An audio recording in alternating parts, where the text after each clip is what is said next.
আচ্ছা, আমরা সবাই তো জীবনে আর্থিকভাবে সফল হতে চাই, তাই না? আজ আমরা এমন একটা দারুণ বিষয় নিয়ে আলোচনা করতে যাচ্ছি যা সত্যি ভাবিয়ে তোলার মতো। আমাদের আজকের এই বিশ্লেষণে আমরা দেখব কিভাবে একেবারে চরম দারিদ্র্যের ফাঁদ থেকে বেরিয়ে এসে সাপ প্রতিষ্ঠিত বিলিয়নিয়ার হওয়ার মতো অসাধ্য সাধন করা যায়। এটা কিন্তু স্রেফ কোনো ম্যাজিক বা ভাগ্যের ব্যাপার নয়, এর পেছনে রয়েছে নির্দিষ্ট কিছু নিয়ম আর অভাবনীয় একটা মানসিকতা। একটু ভেবে দেখলে একটা চমৎকার রূপক আমরা দেখতে পাই। ধরুন, সমান অঙ্কের দুটো নোট। আর্থিক জ্ঞান না থাকলে একটা নোট হয়তো স্রেফ চা আর সিঙ্গারার বিল মেটাতেই শেষ হয়ে যাবে, কিন্তু ঠিক একই নোট যদি সঠিক মানুষের হাতে পড়ে তবে সেটা আস্ত একটা জীবন বদলে দেওয়ার সাম্রাজ্য গড়ার চাবিকাঠি হয়ে উঠতে পারে। পার্থক্যটা কিন্তু সম্পদে নয়, পার্থক্যটা হলো সেই সম্পদটা যিনি পরিচালনা করছেন তার জ্ঞানে। অক্সফামের ২০২৪ সালের ডেটাটা একবার দেখা যাক। অবাক করার মতো বিষয় হল, দেশের একদম ওপরের সারির মাত্র ১% মানুষের হাতেই রয়েছে মোট সম্পদের ৪০%, আর নিচের দিকের অর্ধেক মানুষের কাছে রয়েছে মাত্র ৩%। পার্থক্যটা কেন এত বিশাল? কারণ সমাজের আসল বিভাজনটা শুধু টাকার নয়, আসল বিভাজনটা হল তথ্যের। সঠিক সময় সঠিক তথ্য যার কাছে পৌঁছায় সেই কিন্তু খেলাটা ঘুরিয়ে দিতে পারে। তো এই যে বিশাল বৈষম্য, এর পেছনে রয়েছে ৫টি অদৃশ্য দারিদ্র্যের ফাঁদ। এই কাঠামোগত আর মানসিক বাধাগুলোই কিন্তু একটা বড় অংশকে আটকে রাখে। চলুন এই ফাঁদগুলো একটু চিনে নেওয়া যাক।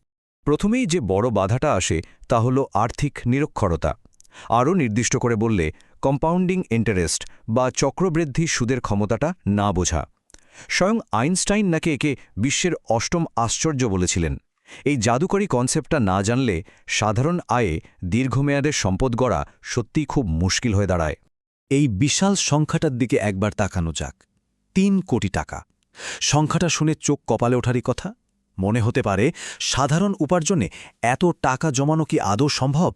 কিন্তু আসল মজাটা হলো, একদম ছোট ছোট কিন্তু ধারাবাহিক পদক্ষেপেও এই ম্যাজিক ফিগারে অনায়াসেই পৌঁছানো যায়। অঙ্কটা কিন্তু একদম জলের মতো সোজা। যদি প্রতিদিন মাত্র ১০০ টাকা করে সরানো যায় আর সেখান থেকে বার্ষিক ১২% রিটার্ন পাওয়া যায়, সাথে প্রতি বছর বিনিয়োগের পরিমাণ ১২% করে বাড়ানো হয়, তাহলে ৩০ বছর পর সেটা ৩ কোটি টাকায় গিয়ে দাঁড়াবে। ম্যাজিক মনে হলেও এটাই পিওর ম্যাথমেটিক্স। সম্পদ জমানোর এই রাস্তাটা আসলে সবার জন্যই খোলা, শুধু দরকার একটু দীর্ঘমেয়াদী শৃঙ্খলার। এরপর আসে দ্বিতীয় ফাঁদ, ইনস্ট্যান্ট গ্র্যাটিফিকেশন বা তাৎক্ষণিক তৃপ্তি। এই যে ক্রেডিট কার্ড আর ইএমআই এর যুগে আমরা ভাবি আজ কিনি কাল দাম দেব, এটা কিন্তু দারুণ মারাত্মক। আমরা অজান্তেই প্রায় ৩০% পর্যন্ত লুকানো সুদ গুনছি। এই ঋণের বোঝাই সম্পদ তৈরির সমস্ত সম্ভাবনাকে শুরুতেই শেষ করে দেয়। বাকি ৩টে ফাঁদও কম যায় না। প্রথমত, পরিবারে হয়তো মাত্র একজন রোজগার করছে আর বাকি শিক্ষিত সদস্যরা কর্মহীন বসে আছে, যাকে বলে উচ্চ নির্ভরতা অনুপাত। দ্বিতীয়ত, সামাজিক পুঁজির অভাব। সোজা কথায়, সঠিক নেটওয়ার্ক না থাকলে নেটওয়ার্থও বাড়ে না। আর শেষ ফাঁদটা হল লার্নড হেল্পলেসনেস বা শেখানো অসহায়ত্ব, সেই বংশ পরম্পরায় চলে আসা বদ্ধমূল হতাশা যা শেখায় যে আমাদের দ্বারা বড় কিছু করা সম্ভব না। ফাঁদ তো অনেক দেখলাম, এবার চলুন কিছু মিথ বা ভ্রান্ত ধারণা ভাঙা যাক। সমাজে একটা কথা খুব চালু আছে যে যারা বিশাল ধনী তারা সবাই সোনার চামচ মুখে দিয়ে জন্মেছে। বিষয়টা কি আসলেই তাই? একেবারেই না। ফোর্বসের ২০২৫ সালের বিলিয়নিয়ার তালিকা বলছে মোট ২৭৫৫ জন বিলিয়নিয়ারের মধ্যে ২০০০-এরও বেশি মানুষ হলেন ফার্স্ট জেনারেশন বা প্রথম প্রজন্মের স্বপ্রতিষ্ঠিত বিলিয়নিয়ার। মানে তারা শূন্য থেকে শুরু করে নিজেদের ভাগ্য নিজেরাই লিখেছেন, উত্তরাধিকার সূত্রের সম্পদ পাননি। চলুন এরকমই বিজয়ের ৩টে দুর্ধর্ষ গল্প শোনা যাক। এই গল্পগুলোতে আমরা দেখব কিভাবে সুযোগের সাথে সঠিক পদক্ষেপ মিলে সাধারণ জীবনকে অসাধারণত্বে রূপান্তরিত করেছে। প্রথম গল্পটা প্রবাদ প্রতিম ধীরুভাই আম্বানির।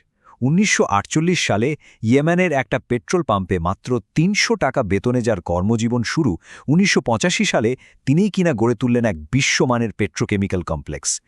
এত বড় উত্থান কিন্তু কোনো জাদু বলে হয়নি। এর পেছনে ছিল তার অসাধারণ বাজার পর্যবেক্ষণ ক্ষমতা।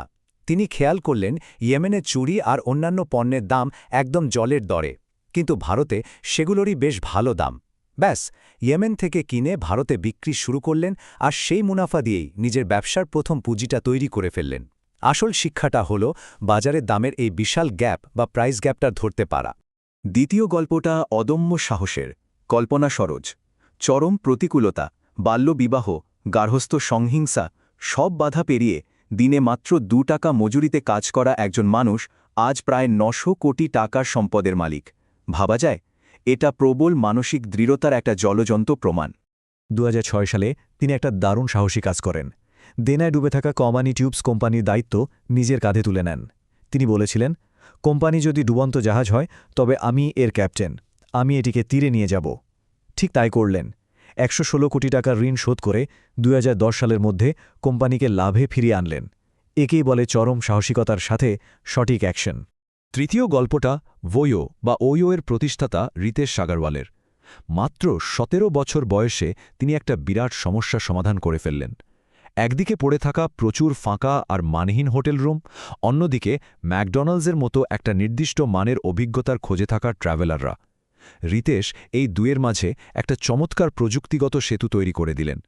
এমনকি কোভিডের সময় যখন পুরো হোটেল ইন্ডাস্ট্রি প্রায় খাদের কিনারায়, তখন ওয়াও দারুণ একটা চাল চালল। তারা কমিশন মডেল থেকে সরে এসে সাবস্ক্রিপশন আর রেভিনিউ শেয়ার মডেলে চলে গেল।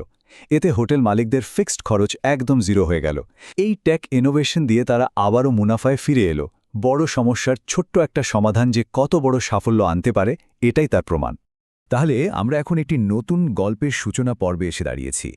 পুরো আলোচনা থেকে একটা বিষয় কিন্তু একদম পরিষ্কার: পরিস্থিতি কখনোই আমাদের চূড়ান্ত ভাগ্য নির্ধারণ করে দেয় না। সম্পদ প্রথমে তৈরি হয় মানুষের মাথায়, মানসিকতায়, আর ঠিক তারপরেই সেটা ব্যাংক অ্যাকাউন্টে গিয়ে জমা হয়।